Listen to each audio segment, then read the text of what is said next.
is the starting 11. On the South bench, we have Renaissance, Okonkwo, Cedric, Salsa, Gabriel, Smith, Patinho, McQuinnels, Martinelli, Balogun, and Jesus.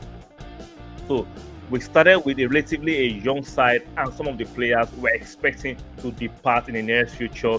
We know most of these players starting this match will not be at Arsenal for the beginning of the season, or will not be active members that will help us to push for the Premier League, compete for top 4, or push for domestic trophies, or the Europa League. We know the likes of Bellerin, Pablo Mari, Maitland-Niles, days are numbered in the squad.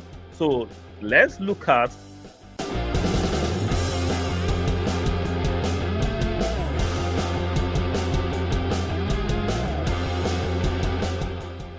Hi guys, welcome to Soccer with 304. If you're new, subscribe to the channel, like the video, and turn on the notification bell. Like I said, if you're new to this channel, you're new to this content platform, do not forget to subscribe to the channel. It takes you just 2 seconds to subscribe, a second to like the video, and turn on the notification bell so that when I drop these videos, you can watch them and enjoy it. And do not, like I said, do not forget to stick a like on the video. We're discussing the preseason friendly between FC NURNBERG and Arsenal. Yes, we're going to be discussing the review and some high points and highlights of the match that ended a few hours ago.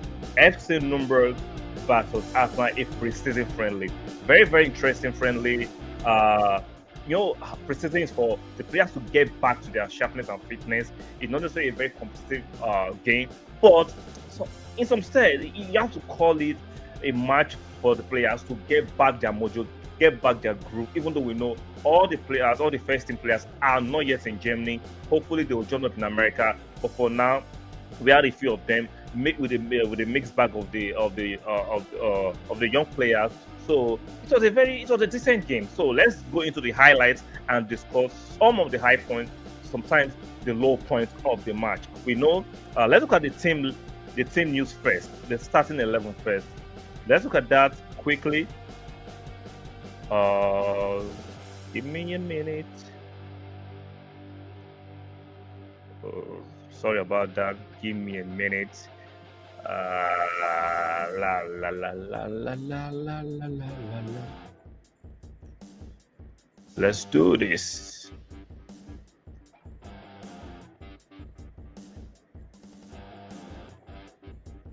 So let's look at the starting 11 for Arsenal. The new goalkeeper we bought from the American League, Matona, Bellerin. We know he doesn't have a future at Arsenal. He started the youngster Walters, Pablo Mari. We know he doesn't have a future at Arsenal, but he's still here right now, so we have to play him. Kieran Tango is back from his injury. He played the youngster Lokonga, Hensley Maitland-Niles, Smith Rowe, Pepe, Nketiah, and Nelson. That is the starting 11. On the South bench, we have Renaissance, Okonkwo, Cedric, Salsa, Gabriel, Smith, Patinho, McQuinnels, Martinelli, Balogun, and Jesus. So we started with a relatively young side, and some of the players we're expecting to depart in the near future. We know most of these players starting this match will not be at Arsenal for the beginning of the season, or will not be active members that will help us to push for the Premier League, compete for top 4, or push for domestic trophies, or the Europa League. We know the likes of Bellerin, Pablo Mari, Maitland-Niles, days are numbered in the squad. So let's look at. Give me a minute. Come in. So we just saying the starting 11, a mixture of youngsters, a few of the players that will be here, and I would say 40% of players we do not expect to remain at Arsenal because we know their future are bleak. They are not players that will take us to the next level. So let's look at the highlights. The first half was a very, very poor first half in my opinion. Aside from the Smith Rowe chance, it was all FC NURNBERG at some point. Their movement, they look sharper, they look brighter than Arsenal, and they were actually dominating the midfield. And the first goal is a dodgy first goal in my opinion. What do you guys think? The first goal against Matona, I think should have done better. Yes, he's coming to replace Ben Leno as a second choice goalkeeper, but looking by this performance, I'm looking at the concession of the first goal was dodgy. Yes, it was a rocket of a shot, but it was not to the far post. It was the middle of the post, and McTominay somehow fumbled it. I'm hoping it's just a glitch or a blip of performance. I'm hoping he will do better in the season as it progresses. But look, judging by his performance in the first half, I think it leaves a lot to be desired. I don't want to sound the panic alert or start to get nervous, but I was not just impressed by the concession of that first goal. I was not impressed. I know the defender was dodgy, but in my opinion, what you guys think in the comment section, in my opinion, he should have done better with the first goal. In my opinion, he should have done better. Guys, like I said, do not forget to subscribe to the channel, like the video, it's very important, and turn the notification bell. Like I said, what's your opinion about the concession of the first goal? Let's continue to talk about the other part of the match. Now, they're still showing the replay of the first goal. I'm looking at it again. He should have saved this, in my opinion, guys. McTominay should be doing better. This was very, very, very poor, in my opinion. He should be doing better. He should not be considering that dodgy goal, in my opinion. We know Quarantini played 30 minutes in this match, and look at I just got the second goal now. The second goal, in my opinion, McTominay should have come out of his area to make himself bigger, so he will make it difficult for this guy to score the second goal. This is another dodgy goalkeeping performance by McTominay. This concession of the second goal is poor, in my opinion. What do you guys think? Am I being too harsh? Am my standards being too high? I do not expect him to say to perform extraordinary. Why I think the concession of the first and second goal, he should have done better. Now, going to the second half, Jesus comes in. He links up well with Nketiah. Fantastic reduction of the deficit. Jesus comes in for the second half. He scores within 90 seconds of him being involved. The link-up play, the turn of pace, the turn, the swiftness, his movement is impeccable.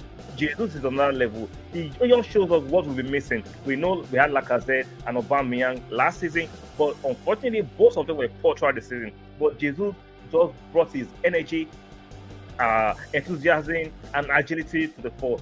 The scoring of the first goal to the deficit was fantastic. The link up with what's his name? Gabriel. His link up with the kitchen was fantastic. Look at the second goal. What a rocket shot from Elneny. I know some of you do not rate him. Like I said, he's a steady professional. I know he's not the most flamboyant midfielder, but he does a job. Like I said, I know we can improve on a player like Elneny, but he does a steady job. His introduction to the midfield in the second half brought a bit of stability and solidity to the midfield, in my opinion. Yes, Lokonga and the other young mercenaries started the first half. We did not have control of the midfield. But when Elneny was introduced, Cedric was introduced, Jesus was introduced, the game changed on its head. The fluidity of the match, the passing, the movement, the link up between Eddie and Jesus is impeccable. Look at the third goal. Fantastic header by Jesus. Look at the link play between Jesus and Nketiah. This is fantastic. This is great. I'm looking at Nketiah. He looks sharper. He looks brighter. He's shooting from distance. These are the attributes that Nketiah didn't have for the better half of last season. To the tail end of last season, Nketiah improved in his movement and his shooting and his link-up play. Nketiah, in my opinion, deserved the new deal he has signed. I know some of Arsenal fans do not think he deserves it, but in my opinion, Nketiah is still 22, 23. He's still improving. He's still a youngster. He will do more and he will improve on his game. So Arsenal is leading 3-2. We are moving the ball around. We are playing well. Now, Nuremberg considered the fourth goal, making it 4-2. Yes, it was a very... It looks like an own goal. Yes, it looks like an own goal, but it was due to the pressure. The fluidity and the pace and the... How do I put it? The impetus we applied in the second half is what is making me feel enthusiastic about the upcoming season. Yes, like I said, the first half was lethargic, was pedestrian, it was lazy, but the second half, the verve, the enthusiasm, the energy, the agility, the pace, the turn of pace, the movement was just fantastic. Even though we considered a third goal, we could have done better, but it is what it is. Like I said, the defending was a bit shoddy. Like, let's not forget, our first choice defenders were not around, were not in this game. Likes of Ben White did not play the match at all. Gabriel Magalhaes came in the second half and added a bit of steel. We know Pablo Mari doesn't have a future, in my opinion. I know he should be. I know he will be sold, and I think he should be sold. I think he doesn't deserve a starting bed. Pablo Mari is very, very slow. He doesn't have the pace to compete in these high-level games. So we know we need to get another we need to get another defender to replace it. We know we're being linked to Lisandro Martinez. Hopefully that can come through. But in my opinion, Pablo Mari does not just have the pace. He's a good player. He's a good player, but I'm sorry, his pace is very dodgy. Arsenal makes it 5-3 now. 5-3, courtesy of a flick from Gabriel Jesus. Like I said, this was a fantastic, fantastic match. What do you guys think? Are you guys enthusiastic regarding the upcoming season? In my opinion, yes, we still need to bring in a few more players, but from what I've seen, I'm very enthusiastic. I know we still need a few players to bring in some players. I think a left back shows that because of Kieran was only able to play 30 minutes for precautionary reasons. So we need to actually get in a left back to compete or to supersede Kieran. We know Kieran from previous records cannot survive 38 games. So we need to bring in a cover or a replacement for Kieran. I'm not saying selling. We know Tavares was brought in to be an understudy and a deputy. Unfortunately, he didn't live up to the performance required for the English Premiership. So, guys, what do you guys think about this preseason friendly? Arsenal 5, FC NURNBERG 3. Like I said, the first half was diabolical. The first half was lethargic and boring. But with the injection of players of Jesus in the second half, players like Gabriel Magalhaes, Martinelli, the pace, the movement, the agility of the game switched on its head, and it was a good performance. Now, Gabriel Jesus for me was the man of the match, in my opinion, and I'm sure most Arsenal fans will support me on that. That Gabriel Jesus was the man of the match. He was just on another level. He was just too much to be handled by the opponents and the players of FC NURNBERG. He was just the energy, the turns, the speed, the dribbling ability, and the link-up play he had with Nketiah, in my opinion, was just fantastic. So I'm looking forward to a fantastic, and I'm very enthusiastic about this upcoming season. Like I said, we still need a few plugins. I think we need at least 2 to 3 more players. See, I'm not going to be amongst the delusional fans that think we need 5, 6 players. It's not going to happen. And I know the key areas we need is in the defense, a cover for Kieran, maybe another cover for what's his name, Gabriel Magalhaes on the left side of the defense. We need another midfielder because we know Partey might break down, so we need a support and we need an upgrade on Xhaka. I'm not saying sell Xhaka. I want us to keep Xhaka, but if we can get an upgrade and Xhaka can come in certain games, I don't mind. So at least we need a defender and a midfielder and a forward, whether a conventional number 9 striker or a wide forward. We need at least 3 players, in my opinion. That is very realistic, in my opinion. That is very objective. All those people talking about 4, 5 players, 6 players, I think you're overreaching. It's not going to happen. I'm just very realistic. I love Arsenal and I want Arsenal to progress. I want us to win the biggest trophies. I want Arsenal to succeed, but I have to be realistic, and I know we do not have infinite resources. We have finite resources and there's a budget, and we know we cannot push over our limit. We're trying to catch up with the likes of Liverpool and Manchester City. Fair enough. We're trying to bridge the gap, but we have to do it smartly.